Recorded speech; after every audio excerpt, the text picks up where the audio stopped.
ಬೆಳಗಾವಿಯ ಸಹಕಾರ ಕ್ಷೇತ್ರದ ಸಂಘರ್ಷ ಅದು ಎಂದೂ ಮುಗಿಯದ ಕತೆ. ಇಡೀ ಜಿಲ್ಲೆಯ ರಾಜಕೀಯ ಚಿತ್ರಣವನ್ನೇ ಬದಲಿಸೋ ತಾಕತ್ತಿರುವಂತ ಡಿಸಿಸಿ ಬ್ಯಾಂಕ್ ಗದ್ದುಗೆ ಗುದ್ದಾಟ ಎಲೆಕ್ಷನ್ ಮುಗಿದು ಮತ್ತೆ ಮುಂದುವರೆದು ಈ ಬಾರಿ ಕತ್ತಿ ಕುಟುಂಬಕ್ಕೆ ಜಾರಕಿಹೊಳಿ ಬ್ರದರ್ಸ್ ಕೊಟ್ಟಂತ ಶಾಕ್ ಎಂತದ್ದು ನೀವೇ ನೋಡಿ.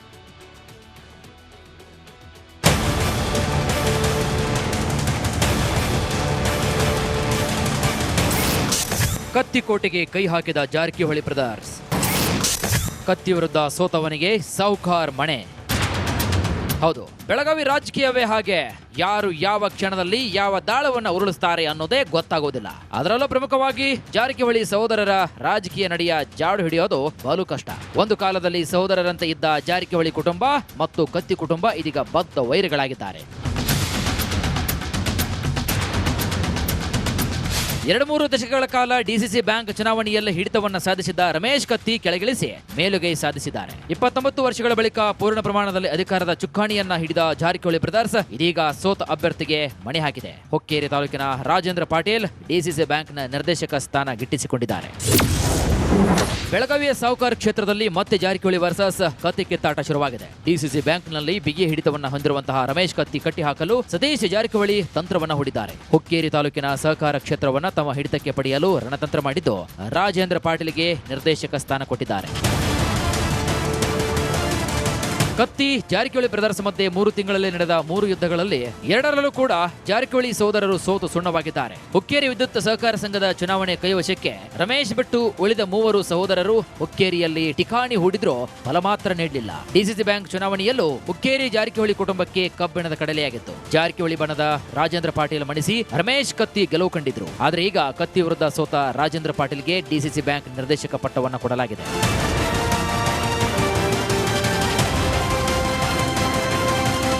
ಸಹಕಾರ ಕ್ಷೇತ್ರದಲ್ಲಿ ಅಪೆಕ್ಸ್ ಬ್ಯಾಂಕ್ ಪ್ರತಿನಿಧಿ ಕನಸು ಕಂಡಿದ್ದ ಶಾಸಕ ಲಕ್ಷ್ಮಣ್ ಸವದಿ ನಂತರ ರಮೇಶ್ ಕತ್ತಿಗೂ ಜಾರಕಿಹೊಳಿ ಬ್ರದರ್ಸ್ ಶಾಕ್ ಕೊಟ್ಟಿದ್ದಾರೆ. ಅಪೆಕ್ಸ್ ಬ್ಯಾಂಕ್ನ ಪ್ರತಿನಿಧಿಯಾಗಿ ರಾಹುಲ್ ಜಾರಕಿಹೊಳಿ ನೇಮಕ ಮಾಡಿದ ಜಾರಕಿಹೊಳಿ ಸಹೋದರರು ಮತ್ತೊಮ್ಮೆ ಮೇಲುಗೈ ಸಾಧಿಸಿದ್ದಾರೆ. ಆದರೆ ಇವರಿಬ್ಬರ ನಡುವಿನ ಕಿತ್ತಾಟ ಡಿಸಿಸಿ ಬ್ಯಾಂಕ್ಗೆ ಮಾರಕವಾಗದಿರಲಿ ಅಂತಿದ್ದಾರೆ ಬೆಳಗಾವಿ ಜನ.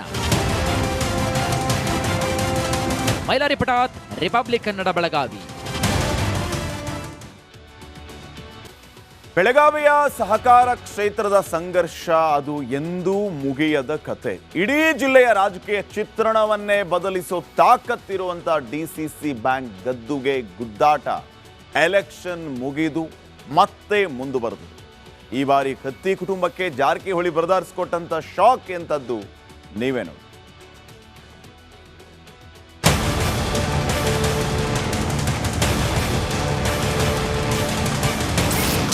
ಕತ್ತಿಕೋಟೆಗೆ ಕೈ ಹಾಕಿದ ಜಾರಕಿಹೊಳಿ ಬ್ರದರ್ಸ್, ಕತ್ತಿ ವಿರುದ್ಧ ಸೋತವನಿಗೆ ಸಾಹುಕಾರ್ ಮಣೆ. ಹೌದು, ಬೆಳಗಾವಿ ರಾಜಕೀಯವೇ ಹಾಗೆ. ಯಾರು ಯಾವ ಕ್ಷಣದಲ್ಲಿ ಯಾವ ದಾಳವನ್ನು ಉರುಳಿಸ್ತಾರೆ ಅನ್ನೋದೇ ಗೊತ್ತಾಗೋದಿಲ್ಲ.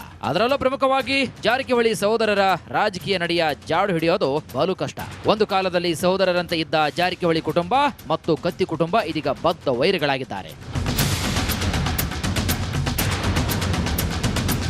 2-3 ದಶಕಗಳ ಕಾಲ ಡಿಸಿಸಿ ಬ್ಯಾಂಕ್ ಚುನಾವಣೆಯಲ್ಲಿ ಹಿಡಿತವನ್ನ ಸಾಧಿಸಿದ್ದ ರಮೇಶ್ ಕತ್ತಿ ಕೆಳಗಿಳಿಸಿ ಮೇಲುಗೈ ಸಾಧಿಸಿದ್ದಾರೆ. 29 ವರ್ಷಗಳ ಬಳಿಕ ಪೂರ್ಣ ಪ್ರಮಾಣದಲ್ಲಿ ಅಧಿಕಾರದ ಚುಕ್ಕಾಣಿಯನ್ನ ಹಿಡಿದ ಜಾರಕಿಹೊಳಿ ಬ್ರದರ್ಸ್ ಇದೀಗ ಸೋತ ಅಭ್ಯರ್ಥಿಗೆ ಮಣೆ ಹಾಕಿದೆ. ಹುಕ್ಕೇರಿ ತಾಲೂಕಿನ ರಾಜೇಂದ್ರ ಪಾಟೀಲ್ ಡಿಸಿಸಿ ಬ್ಯಾಂಕ್ನ ನಿರ್ದೇಶಕ ಸ್ಥಾನ ಗಿಟ್ಟಿಸಿಕೊಂಡಿದ್ದಾರೆ.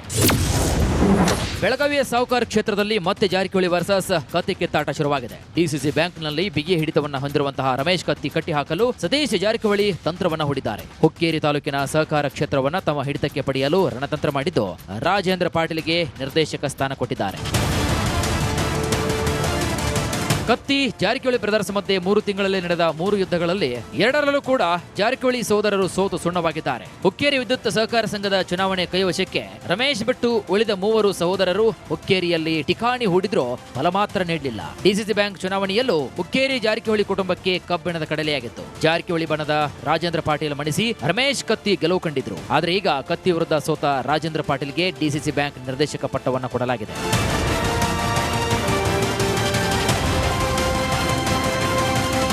ಸಹಕಾರ ಕ್ಷೇತ್ರದಲ್ಲಿ ಅಪೆಕ್ಸ್ ಬ್ಯಾಂಕ್ ಪ್ರತಿನಿಧಿ ಕನಸು ಕಂಡಿದ್ದ ಶಾಸಕ ಲಕ್ಷ್ಮಣ್ ಸವದಿ ನಂತರ ರಮೇಶ್ ಕತ್ತಿಗೂ ಜಾರಕಿಹೊಳಿ ಬ್ರದರ್ಸ್ ಶಾಕ್ ಕೊಟ್ಟಿದ್ದಾರೆ. ಅಪೆಕ್ಸ್ ಬ್ಯಾಂಕ್ನ ಪ್ರತಿನಿಧಿಯಾಗಿ ರಾಹುಲ್ ಜಾರಕಿಹೊಳಿ ನೇಮಕ ಮಾಡಿದ್ದ ಜಾರಕಿಹೊಳಿ ಸಹೋದರರು ಮತ್ತೊಮ್ಮೆ ಮೇಲುಗೈ ಸಾಧಿಸಿದ್ದಾರೆ. ಆದರೆ ಇವರಿಬ್ಬರ ನಡುವಿನ ಕಿತ್ತಾಟ ಡಿಸಿಸಿ ಬ್ಯಾಂಕ್ಗೆ ಮಾರಕವಾಗದಿರಲಿ ಅಂತಿದ್ದಾರೆ ಬೆಳಗಾವಿ ಜನ.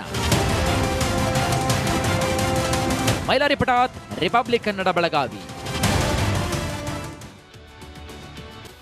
ಬೆಳಗಾವಿಯ ಸಹಕಾರ ಕ್ಷೇತ್ರದ ಸಂಘರ್ಷ ಅದು ಎಂದೂ ಮುಗಿಯದ ಕತೆ. ಇಡೀ ಜಿಲ್ಲೆಯ ರಾಜಕೀಯ ಚಿತ್ರಣವನ್ನೇ ಬದಲಿಸೋ ತಾಕತ್ತಿರುವಂತ ಡಿಸಿಸಿ ಬ್ಯಾಂಕ್ ಗದ್ದುಗೆ ಗುದ್ದಾಟ ಎಲೆಕ್ಷನ್ ಮುಗಿದು ಮತ್ತೆ ಮುಂದುವರೆದು.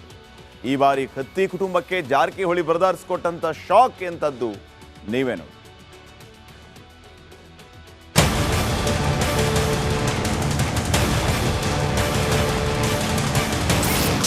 ಕತ್ತಿಕೋಟೆಗೆ ಕೈ ಹಾಕಿದ ಜಾರಕಿಹೊಳಿ ಬ್ರದರ್ಸ್. ಕತ್ತಿ ವಿರುದ್ಧ ಸೋತವನಿಗೆ ಸೌಕಾರ್ ಮಣೆ. ಹೌದು, ಬೆಳಗಾವಿ ರಾಜಕೀಯವೇ ಹಾಗೆ. ಯಾರು ಯಾವ ಕ್ಷಣದಲ್ಲಿ ಯಾವ ದಾಳವನ್ನ ಉರುಳಿಸ್ತಾರೆ ಅನ್ನೋದೇ ಗೊತ್ತಾಗೋದಿಲ್ಲ. ಅದರಲ್ಲೂ ಪ್ರಮುಖವಾಗಿ ಜಾರಕಿಹೊಳಿ ಸಹೋದರರ ರಾಜಕೀಯ ನಡೆಯ ಜಾಡು ಹಿಡಿಯೋದು ಬಲು ಕಷ್ಟ. ಒಂದು ಕಾಲದಲ್ಲಿ ಸಹೋದರರಂತೆ ಇದ್ದ ಜಾರಕಿಹೊಳಿ ಕುಟುಂಬ ಮತ್ತು ಕತ್ತಿ ಕುಟುಂಬ ಇದೀಗ ಬದ್ಧ ವೈರಿಗಳಾಗಿದ್ದಾರೆ. 2-3 ದಶಕಗಳ ಕಾಲ ಡಿಸಿಸಿ ಬ್ಯಾಂಕ್ ಚುನಾವಣೆಯಲ್ಲಿ ಹಿಡಿತವನ್ನ ಸಾಧಿಸಿದ್ದ ರಮೇಶ್ ಕತ್ತಿ ಕೆಳಗಿಳಿಸಿ ಮೇಲುಗೈ ಸಾಧಿಸಿದ್ದಾರೆ. 29 ವರ್ಷಗಳ ಬಳಿಕ ಪೂರ್ಣ ಪ್ರಮಾಣದಲ್ಲಿ ಅಧಿಕಾರದ ಚುಕ್ಕಾಣಿಯನ್ನ ಹಿಡಿದ ಜಾರಕಿಹೊಳಿ ಬ್ರದರ್ಸ್ ಇದೀಗ ಸೋತ ಅಭ್ಯರ್ಥಿಗೆ ಮಣೆ ಹಾಕಿದೆ. ಹುಕ್ಕೇರಿ ತಾಲೂಕಿನ ರಾಜೇಂದ್ರ ಪಾಟೀಲ್ ಡಿಸಿಸಿ ಬ್ಯಾಂಕ್ನ ನಿರ್ದೇಶಕ ಸ್ಥಾನ ಗಿಟ್ಟಿಸಿಕೊಂಡಿದ್ದಾರೆ. ಬೆಳಗಾವಿಯ ಸಾಹುಕಾರ್ ಕ್ಷೇತ್ರದಲ್ಲಿ ಮತ್ತೆ ಜಾರಕಿಹೊಳಿ ವರ್ಸಸ್ ಕತ್ತಿ ಕಿತ್ತಾಟ ಶುರುವಾಗಿದೆ. ಡಿಸಿಸಿ ಬ್ಯಾಂಕ್ನಲ್ಲಿ ಬಿಗಿ ಹಿಡಿತವನ್ನ ಹೊಂದಿರುವಂತಹ ರಮೇಶ್ ಕತ್ತಿ ಕಟ್ಟಿ ಹಾಕಲು ಸತೀಶ್ ಜಾರಕಿಹೊಳಿ ತಂತ್ರವನ್ನ ಹೂಡಿದ್ದಾರೆ. ಹುಕ್ಕೇರಿ ತಾಲೂಕಿನ ಸಹಕಾರ ಕ್ಷೇತ್ರವನ್ನ ತಮ್ಮ ಹಿಡಿತಕ್ಕೆ ಪಡೆಯಲು ರಣತಂತ್ರ ಮಾಡಿದ್ದು ರಾಜೇಂದ್ರ ಪಾಟೀಲ್ಗೆ ನಿರ್ದೇಶಕ ಸ್ಥಾನ ಕೊಟ್ಟಿದ್ದಾರೆ. ಕತ್ತಿ ಜಾರಕಿಹೊಳಿ ಬ್ರದರ್ಸ್ ಮಧ್ಯೆ 3 ತಿಂಗಳಲ್ಲಿ ನಡೆದ 3 ಯುದ್ಧಗಳಲ್ಲಿ 2ರಲ್ಲೂ ಕೂಡ ಜಾರಕಿಹೊಳಿ ಸಹೋದರರು ಸೋತು ಸುಣ್ಣವಾಗಿದ್ದಾರೆ. ಹುಕ್ಕೇರಿ ವಿದ್ಯುತ್ ಸಹಕಾರ ಸಂಘದ ಚುನಾವಣೆ ಕೈವಶಕ್ಕೆ ರಮೇಶ್ ಬಿಟ್ಟು ಉಳಿದ 3 ಸಹೋದರರು ಹುಕ್ಕೇರಿಯಲ್ಲಿ ಠಿಕಾಣಿ ಹೂಡಿದ್ರೂ ಫಲ ಮಾತ್ರ ನೀಡಲಿಲ್ಲ. ಡಿಸಿಸಿ ಬ್ಯಾಂಕ್ ಚುನಾವಣೆಯಲ್ಲೂ ಹುಕ್ಕೇರಿ ಜಾರಕಿಹೊಳಿ ಕುಟುಂಬಕ್ಕೆ ಕಬ್ಬಿಣದ ಕಡಲೆಯಾಗಿತ್ತು. ಜಾರಕಿಹೊಳಿ ಬಣದ ರಾಜೇಂದ್ರ ಪಾಟೀಲ್ ಮಣಿಸಿ ರಮೇಶ್ ಕತ್ತಿ ಗೆಲುವು ಕಂಡಿದ್ರು. ಆದರೆ ಈಗ ಕತ್ತಿ ವಿರುದ್ಧ ಸೋತ ರಾಜೇಂದ್ರ ಪಾಟೀಲ್ಗೆ ಡಿಸಿಸಿ ಬ್ಯಾಂಕ್ ನಿರ್ದೇಶಕ ಪಟ್ಟವನ್ನು ಕೊಡಲಾಗಿದೆ.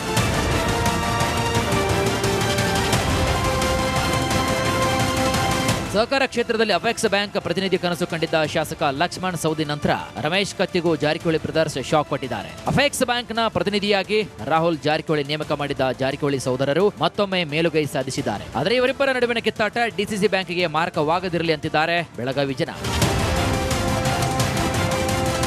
ಮೈಲಾರಿ ಪಟಾತ್, ರಿಪಬ್ಲಿಕ್ ಕನ್ನಡ, ಬೆಳಗಾವಿ.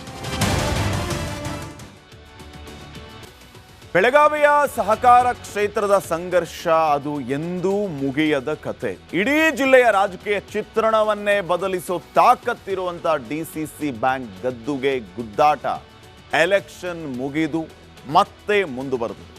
ಈ ಬಾರಿ ಕತ್ತಿ ಕುಟುಂಬಕ್ಕೆ ಜಾರಕಿಹೊಳಿ ಬ್ರದರ್ಸ್ ಕೊಟ್ಟಂತ ಶಾಕ್ ಎಂತದ್ದು ನೀವೇ ನೋಡಿ.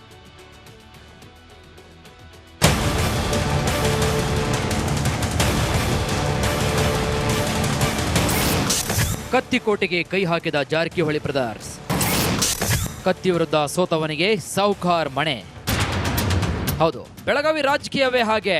ಯಾರು ಯಾವ ಕ್ಷಣದಲ್ಲಿ ಯಾವ ದಾಳವನ್ನ ಉರುಳಿಸ್ತಾರೆ ಅನ್ನೋದೇ ಗೊತ್ತಾಗೋದಿಲ್ಲ. ಅದರಲ್ಲೂ ಪ್ರಮುಖವಾಗಿ ಜಾರಕಿಹೊಳಿ ಸಹೋದರರ ರಾಜಕೀಯ ನಡೆಯ ಜಾಡು ಹಿಡಿಯೋದು ಬಲು ಕಷ್ಟ. ಒಂದು ಕಾಲದಲ್ಲಿ ಸಹೋದರರಂತೆ ಇದ್ದ ಜಾರಕಿಹೊಳಿ ಕುಟುಂಬ ಮತ್ತು ಕತ್ತಿ ಕುಟುಂಬ ಇದೀಗ ಬದ್ಧ ವೈರಿಗಳಾಗಿದ್ದಾರೆ. 2-3 ದಶಕಗಳ ಕಾಲ ಡಿಸಿಸಿ ಬ್ಯಾಂಕ್ ಚುನಾವಣೆಯಲ್ಲಿ ಹಿಡಿತವನ್ನ ಸಾಧಿಸಿದ್ದ ರಮೇಶ್ ಕತ್ತಿ ಕೆಳಗಿಳಿಸಿ ಮೇಲುಗೈ ಸಾಧಿಸಿದ್ದಾರೆ. 29 ವರ್ಷಗಳ ಬಳಿಕ ಪೂರ್ಣ ಪ್ರಮಾಣದಲ್ಲಿ ಅಧಿಕಾರದ ಚುಕ್ಕಾಣಿಯನ್ನ ಹಿಡಿದ ಜಾರಕಿಹೊಳಿ ಬ್ರದರ್ಸ್ ಇದೀಗ ಸೋತ ಅಭ್ಯರ್ಥಿಗೆ ಮಣೆ ಹಾಕಿದೆ. ಹುಕ್ಕೇರಿ ತಾಲೂಕಿನ ರಾಜೇಂದ್ರ ಪಾಟೀಲ್ ಡಿಸಿಸಿ ಬ್ಯಾಂಕ್ನ ನಿರ್ದೇಶಕ ಸ್ಥಾನ ಗಿಟ್ಟಿಸಿಕೊಂಡಿದ್ದಾರೆ. ಬೆಳಗಾವಿಯ ಸಾಹುಕಾರ್ ಕ್ಷೇತ್ರದಲ್ಲಿ ಮತ್ತೆ ಜಾರಕಿಹೊಳಿ ವರ್ಸಸ್ ಕತ್ತಿ ಕಿತ್ತಾಟ ಶುರುವಾಗಿದೆ. ಡಿಸಿಸಿ ಬ್ಯಾಂಕ್ನಲ್ಲಿ ಬಿಗಿ ಹಿಡಿತವನ್ನ ಹೊಂದಿರುವಂತಹ ರಮೇಶ್ ಕತ್ತಿ ಕಟ್ಟಿ ಹಾಕಲು ಸತೀಶ್ ಜಾರಕಿಹೊಳಿ ತಂತ್ರವನ್ನ ಹೂಡಿದ್ದಾರೆ. ಹುಕ್ಕೇರಿ ತಾಲೂಕಿನ ಸಹಕಾರ ಕ್ಷೇತ್ರವನ್ನ ತಮ್ಮ ಹಿಡಿತಕ್ಕೆ ಪಡೆಯಲು ರಣತಂತ್ರ ಮಾಡಿದ್ದು ರಾಜೇಂದ್ರ ಪಾಟೀಲ್ಗೆ ನಿರ್ದೇಶಕ ಸ್ಥಾನ ಕೊಟ್ಟಿದ್ದಾರೆ. ಕತ್ತಿ ಜಾರಕಿಹೊಳಿ ಬ್ರದರ್ಸ್ ಮಧ್ಯೆ 3 ತಿಂಗಳಲ್ಲಿ ನಡೆದ 3 ಯುದ್ಧಗಳಲ್ಲಿ 2ರಲ್ಲೂ ಕೂಡ ಜಾರಕಿಹೊಳಿ ಸಹೋದರರು ಸೋತು ಸುಣ್ಣವಾಗಿದ್ದಾರೆ. ಹುಕ್ಕೇರಿ ವಿದ್ಯುತ್ ಸಹಕಾರ ಸಂಘದ ಚುನಾವಣೆ ಕೈವಶಕ್ಕೆ ರಮೇಶ್ ಬಿಟ್ಟು ಉಳಿದ 3 ಸಹೋದರರು ಹುಕ್ಕೇರಿಯಲ್ಲಿ ಠಿಕಾಣಿ ಹೂಡಿದ್ರೂ ಫಲ ಮಾತ್ರ ನೀಡಲಿಲ್ಲ. ಡಿಸಿಸಿ ಬ್ಯಾಂಕ್ ಚುನಾವಣೆಯಲ್ಲೂ ಹುಕ್ಕೇರಿ ಜಾರಕಿಹೊಳಿ ಕುಟುಂಬಕ್ಕೆ ಕಬ್ಬಿಣದ ಕಡಲೆಯಾಗಿತ್ತು. ಜಾರಕಿಹೊಳಿ ಬಣದ ರಾಜೇಂದ್ರ ಪಾಟೀಲ್ ಮಣಿಸಿ ರಮೇಶ್ ಕತ್ತಿ ಗೆಲುವು ಕಂಡಿದ್ರು. ಆದ್ರೆ ಈಗ ಕತ್ತಿ ವಿರುದ್ಧ ಸೋತ ರಾಜೇಂದ್ರ ಪಾಟೀಲ್ಗೆ ಡಿಸಿಸಿ ಬ್ಯಾಂಕ್ ನಿರ್ದೇಶಕ ಪಟ್ಟವನ್ನು ಕೊಡಲಾಗಿದೆ.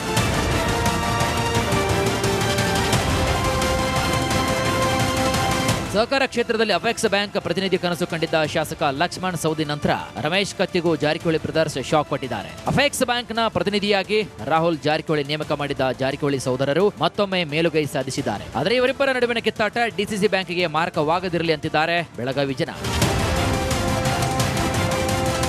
ಮೈಲಾರಿ ಪಟಾತ್, ರಿಪಬ್ಲಿಕ್ ಕನ್ನಡ, ಬೆಳಗಾವಿ.